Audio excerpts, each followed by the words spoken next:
You desperately need to take a quick shower or hop on a work call on a day you don't have childcare. So what do? Well, you turn on the TV for a few minutes to keep your baby distracted. Now comes the mom guilt because you let your infant have screen time, something you never thought you'd do. And that's not okay, right? Or is it? Today, we're going to be exploring this topic of screen time and babies. You'll hear from moms who have been there before you, as well as an expert whose educational YouTube show for babies and young children is changing the game. This is Newbies. He's gorgeous. It's a girl. Surprise! The whole family's here. So when are you having the next one? It's just poop. Ready for another? Wow, you look really tired. Ready to go back to work? Yellow poop? Seriously? Did you sterilize this? Sex? Now? You've got to be joking. You should sleep when the baby sleeps. She doesn't look anything like you. I thought you already had your baby. I did. Babies don't come with instructions, so there's Newbies, helping new moms and new babies through the first year. Welcome to Newbies. Newbies is your online, on-the-go support group guiding new mothers through their baby's first year. I'm Natalie Gross, mom to a 3-year-old boy and a girl on the way. We've got a great show today talking about screen time and babies. Now, if you haven't already, be sure to visit our website at newmommymedia.com and subscribe to our weekly newsletter, which keeps you updated on all the episodes we release each week. Another great way to stay updated is to hit that subscribe button in your podcast app. And if you're looking for a way to get even more involved with our show, then check out our membership club. It's called Mighty Moms. That's where we chat about the topics discussed here on our show, and it's also an easy way to learn about our recordings so you can join us live. Now let's meet the moms joining our conversation today. Tell us your name, location, and a little bit about your family. Hi, I'm Emily. I have 3 little ones. Our oldest is 6.5, our middle is 5, and our youngest is 2.5. So my husband was all from brothers, so I thought we were going to have all boys. So when our first was a girl, I was very surprised. And then our younger 2 are boys. So I am a stay-at-home mom. I have a music ed background, but I've not been in the classroom in 6 years. Hi, I'm Emily Bergner, and I currently live in Alexandria, Virginia. And we have 2 children. We have a 5-year-old son and a almost 2-year-old little girl. Awesome. Well, thank you so much for joining today.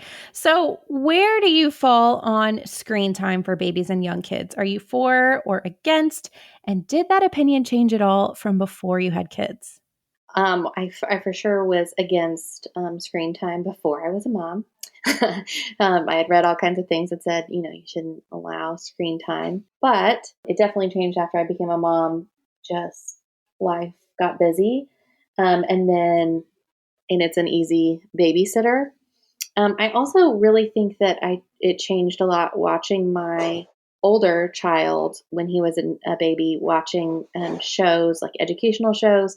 I felt like he really picked up a lot of language because he stayed at home with me.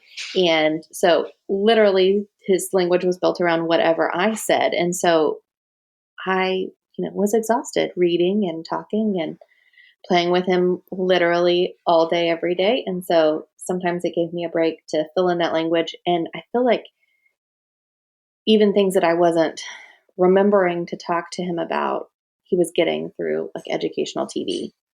And then I feel like it was almost impossible to follow the same rules that we followed when we had our second one.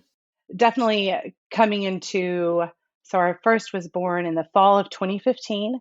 And I had been out of Little's world for a while. And so I was, of course, approaching it with no screen time. And then I got pregnant with our second when she was only 10 months old. So I started playing the Baby Bum, which I feel like was the precursor to CoComelon. I'm not sure, but there was pretty much always music in our home just because I like music. So I came to realize, I guess my daughter started sitting up, but I didn't do screen time probably until she was maybe 9 or 10 months old. Of course, I would watch my shows if I was nursing or if she was napping, but it was never, child-focused screen time. And then when the second one came along, there were moments where, she was 18 months old and I would just let her watch Baby Bum. But she wouldn't, since I am a stay at home mom, I had the luxury of being able to have a rigid schedule for her. So we would do outside time, we would do stickers, we would play. She would just play with her toys. And then she loved playing with her baby brother. But there was always that moment to where I did want to just take a shower or let the baby sleep and not have her play and be loud. And you're like, if you could just sit still and be quiet. It was a conflict in my heart. I don't think I really ever had horrible mom guilt, but it definitely is your conscience of, am I doing the right thing? Because I felt like I was getting so much pressure of no screen time, no screen time, no screen time. And then other times I'm like, how am I supposed to survive? Because there are so many resources. And so I started trying to do research and channel my inner teacher and try to find things that were more constructive, if that makes sense. Yeah, definitely. And we're definitely going to get more into that topic later on in the show. So, rapid fire before we take a quick break. What is the favorite kids show in your house right now? I would say Coco Melon. Wild Kratts on PBS Kids, hands down. Well, there you go. When we come back, we'll be continuing our conversation on screen time and babies with our expert, Rachel Griffin Accurso. Stay tuned.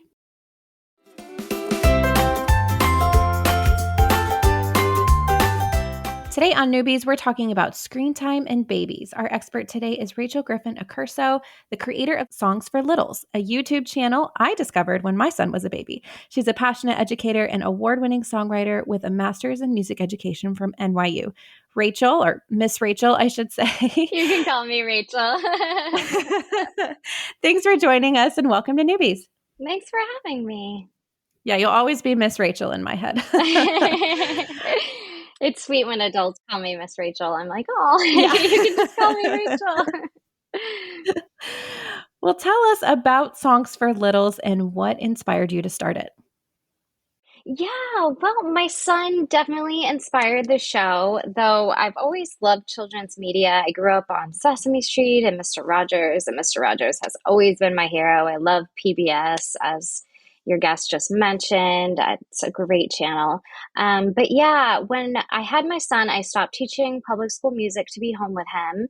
And when he was about a year old, I started Songs for Littles as an in-person baby toddler music and learning class. And I saw how helpful these songs with gestures are for language development and bonding. So I decided to put up a baby music class on YouTube. And then when my son had a speech delay, I got really interested in using media to help children with speech. And as we talked about prior to this interview, my husband works on Broadway at Aladdin, and he's a puppeteer and a composer. So he joined in and helped me with all of his wonderful skills. And then I got this wonderful co-teacher, Jules, and they joined in, and we had our little team, and that's how it all started. That's awesome. Well, as we've kind of touched on, we kind of circled around already. I'm sure we've all heard research out there that screen time isn't really recommended for children before the age of 2. So how, if at all, did that play into your starting this channel and wanting to change screen time, as you say on your website, to be more interactive, beneficial, and educational? So I really like what your mom guest shared, that she was doing some screen time, but then they were playing outside and then they were doing stickers. I think balance is really key with screen time. And hands down, the best thing for babies is you're the parents, and you interacting with them and narrating your day and singing with them and you being the one to play peekaboo. But I think, as we're discussing, for many parents who have to clean and cook and just need a little moment for their mental health or to breathe, it's unrealistic not to use any screen time. So what I wanted to do is create something for little ones and their parents that was more helpful than just entertainment, and was really research backed by techniques to encourage these milestones in speech and development, and make something that felt more like a Zoom class or a FaceTime call, what we call active screen time and not passive. And one thing that I feel is special about Songs for Littles is, at the same time that we're teaching these little ones, we're also teaching parents how to do these songs with them away from the screen.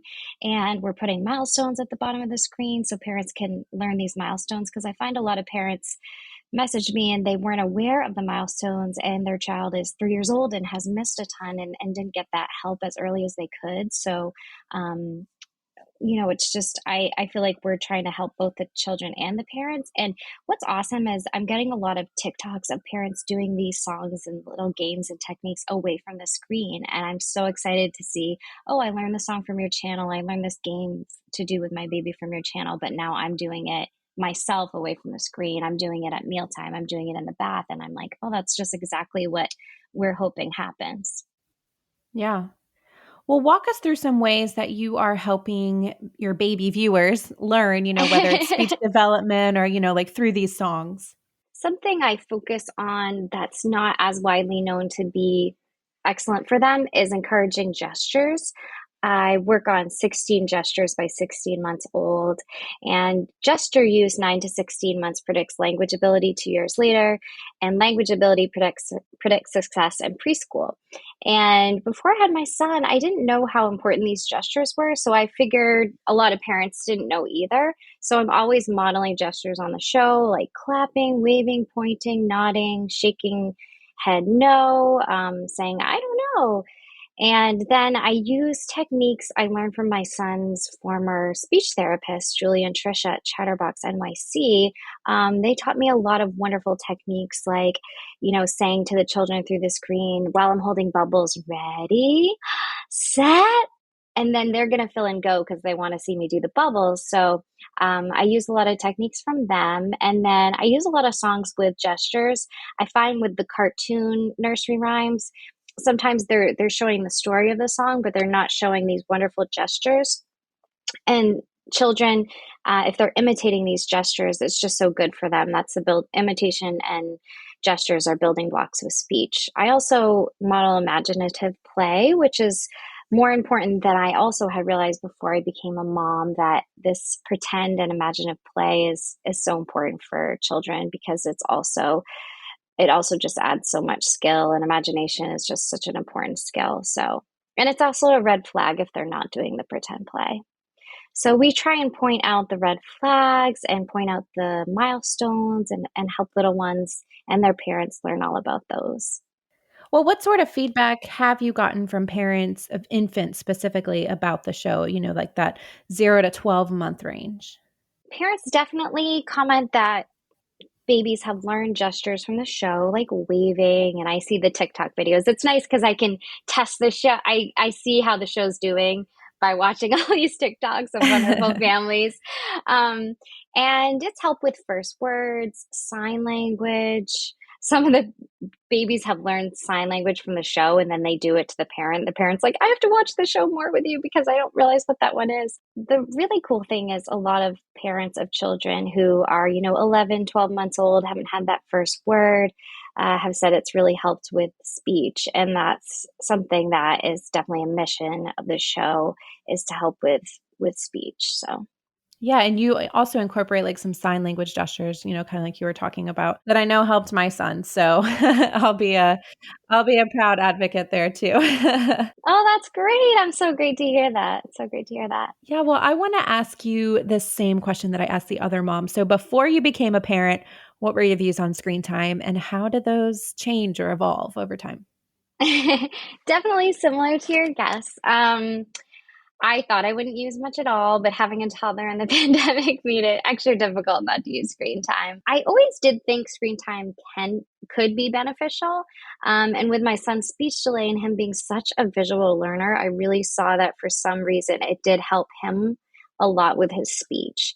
So I think now my view is that balance is so important. I think before I became a mom, I was like, I'm going to be the most perfect mom and the best mom. And now I'm like, I'm going to love so much. I'm going to care so much. And I'm going to have balance. And I'm going to let go of that mom guilt because I don't need anything extra weighing me down. I need to focus on my son. And it's funny how we have that guilt just sort of appears. And I'm like, oh, what is this thing? So I really try and let that go and just play with him every day, but also have balance in both of our lives with the screen time. Well, let's talk more about that mom guilt after the break.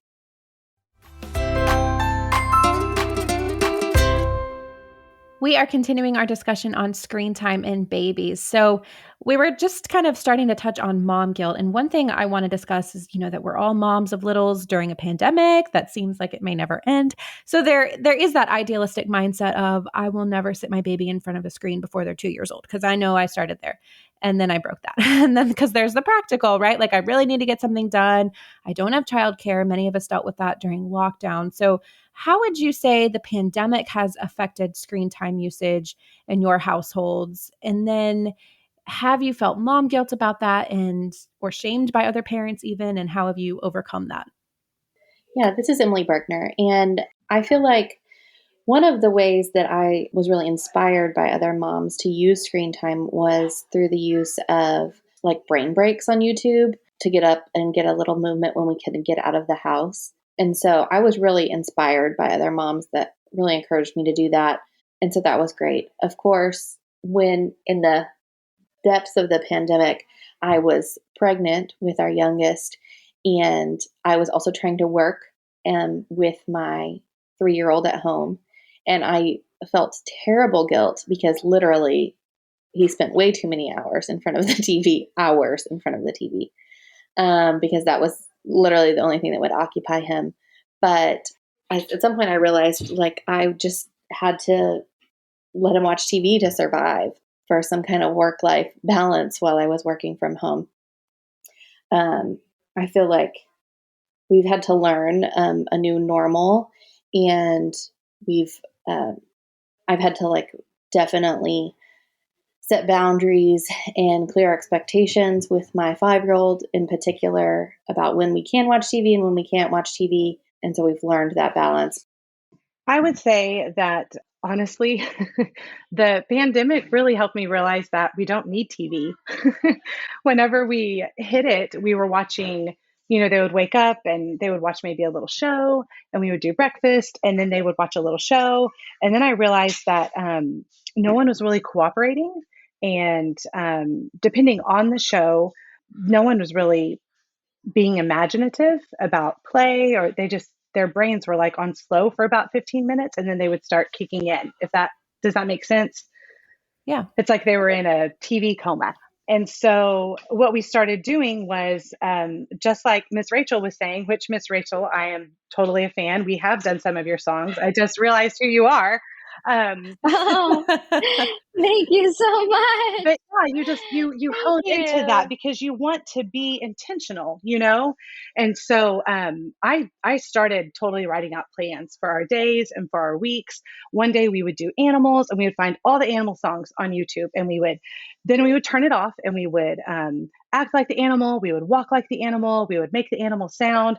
But I feel like Miss Rachel, your shows, you spark so many ideas in our minds, and it becomes helpful to be more productive. Or I remember what I used to teach in the classroom 10 years ago, and so it's so helpful to encourage and to use those things as tools. And then they would think, oh, well, let's go do this outside, or we can draw a picture of this, or I can make puppets with this. And so it's just during the pandemic, man, that was like coffee to the veins, because then it just sparked all these ideas, and I didn't feel guilty about it because we've learned days of the week, months of the year. We've counted to 100 so many times with Jack Hartman. I mean, I love that guy so much.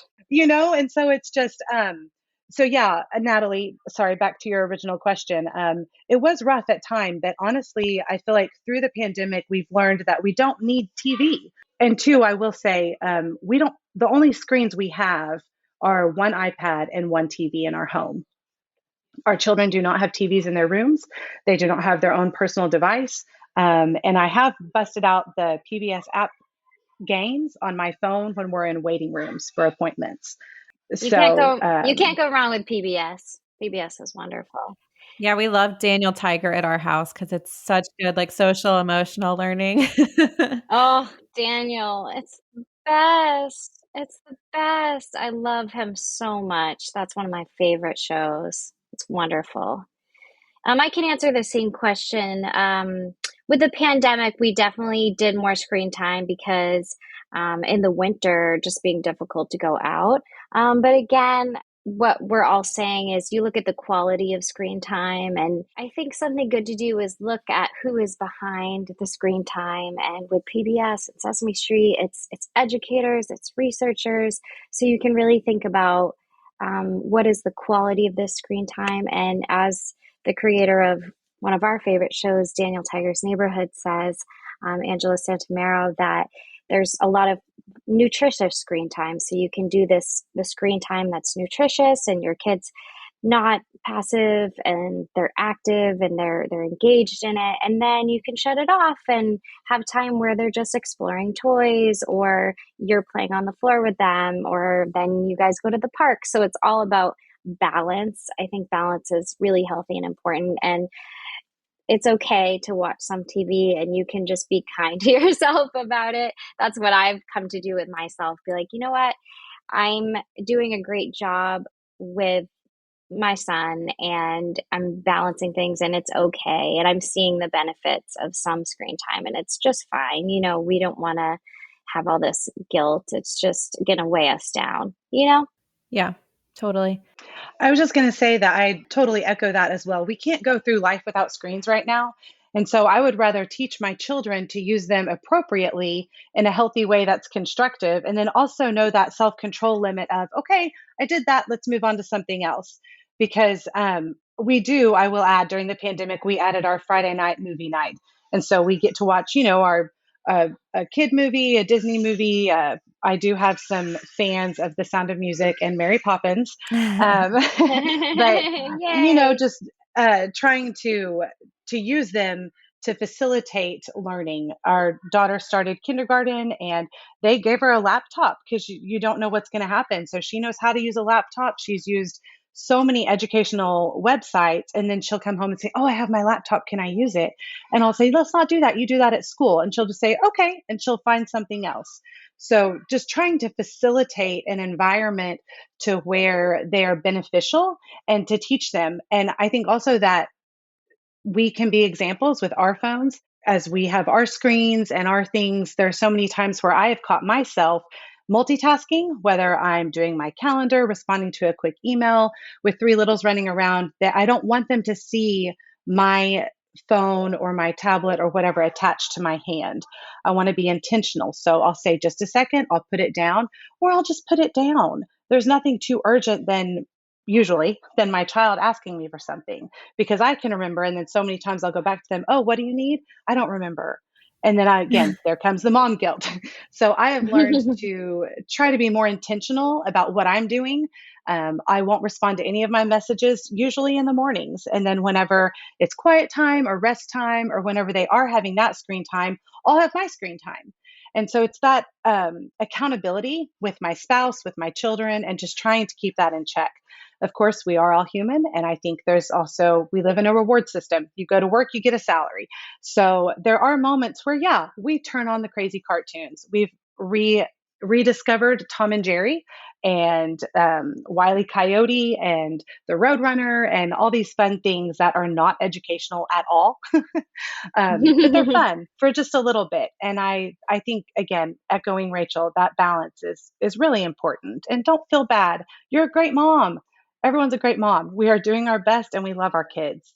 Let's talk about balance. So, Emily Long, I know you have 3 kids, and I want to know how you balanced the new baby screen time when you also had older kids who were old enough to watch TV. Was that difficult or easy to manage?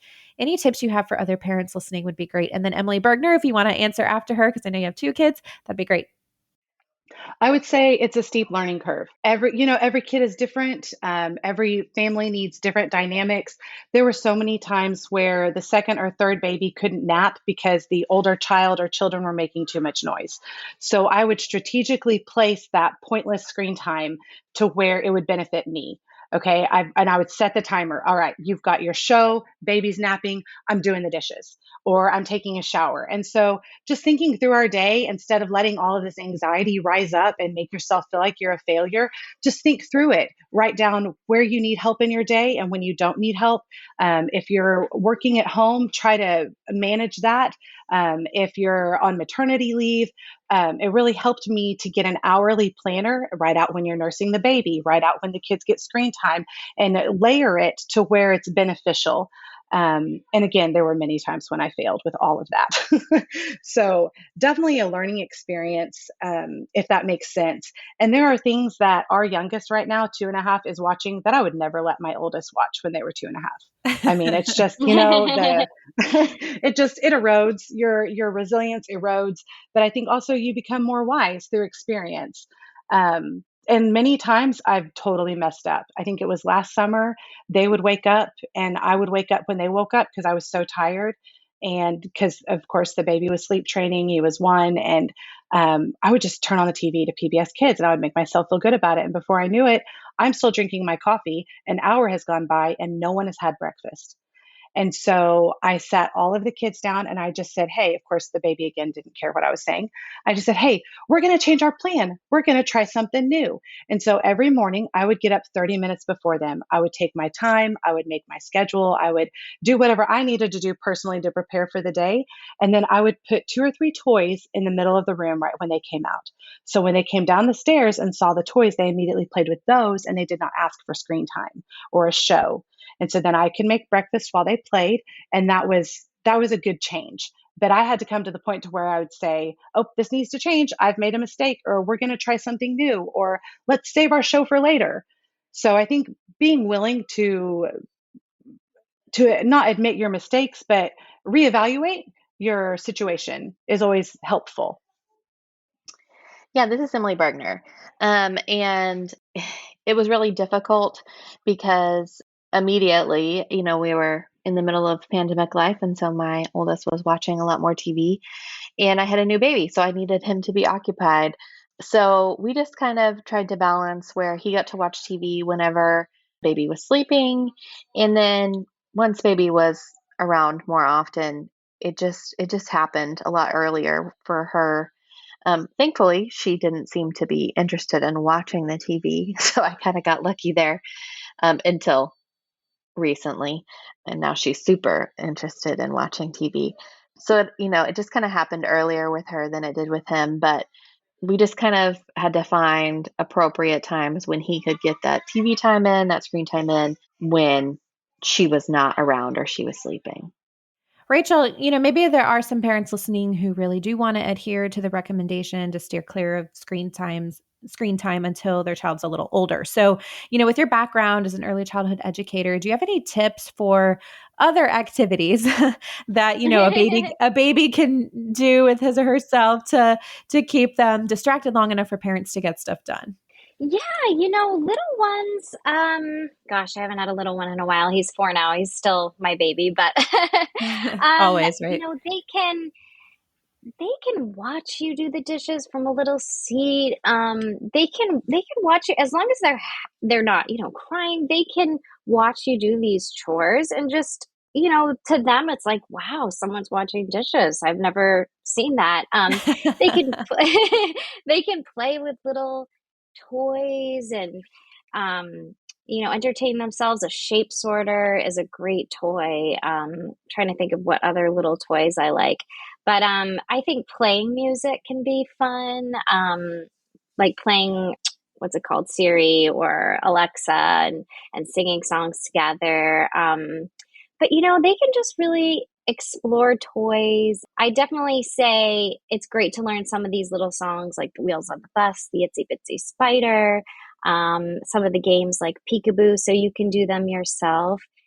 I did want to mention there's something called Serve and Return that the Center of the Developing Child at Harvard has, that's kind of thinking of your interactions with your baby like ping pong or tennis. So your baby points to something and then you're like, yeah, that's a dish. I'm doing the dishes. And you just kind of go back and forth and share attention and notice their experiences. I mean, you're walking down the street, they point at a tree, you're like, oh yeah, that's a tree. It's a big tree. And you just kind of talk about your everyday life. Sometimes I think we're like, we have to entertain them. We have to entertain them. And they're just like amazed by you brushing your hair.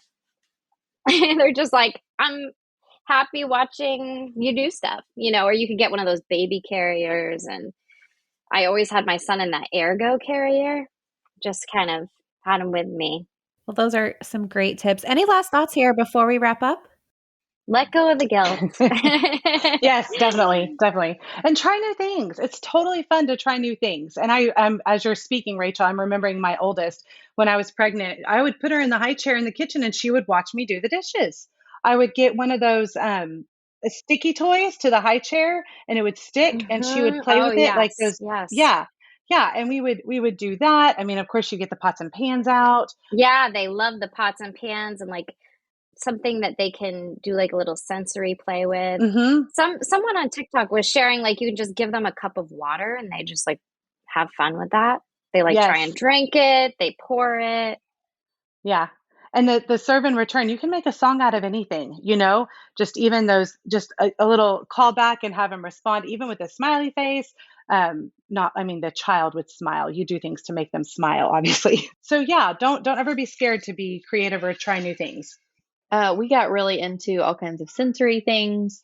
Of course, you have to be careful with a baby. I got so used to being able to do like really tactile sensory things that with playing with beans and rice and all those things with my older. So I had to kind of backtrack and start over again with my younger, but putting things in a Ziploc baggie and sealing them became a big thing for us. And, building blocks and really just more tactile things. We got really into all the books that are touch and feel books, and then just letting her watch me or watch her brother play. Awesome.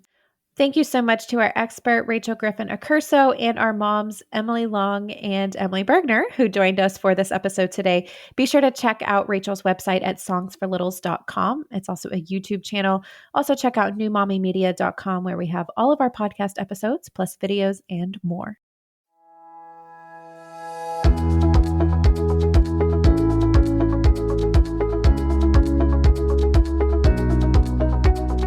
That wraps up our show for today. We appreciate you listening to Newbies. Don't forget to check out our sister shows, Preggy Pals for expecting parents, Parent Savers for moms and dads with toddlers, the Boob Group for moms who give breast milk to their babies, and Twin Talks for parents of multiples.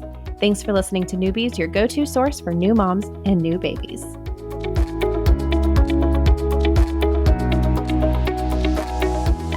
This has been a New Mommy Media production. The information and material contained in this episode are presented for educational purposes only. Statements and opinions expressed in this episode are not necessarily those of New Mommy Media and should not be considered facts. While such information and materials are believed to be accurate, it is not intended to replace or substitute for professional medical advice or care, and should not be used for diagnosing or treating healthcare problem or disease or prescribing any medication. If you have questions or concerns regarding your physical or mental health or the health of your baby, please seek assistance from a qualified healthcare provider.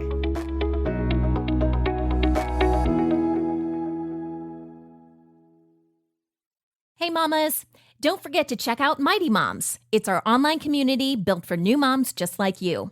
Not only can you connect with other moms, but you can also join us backstage for special mom-only online events. And you'll also be notified when we're recording, so you can join us as a special guest. Visit our website, newmommymedia.com, and click on the Mighty Moms banner. It's free. That's newmommymedia.com. See you there.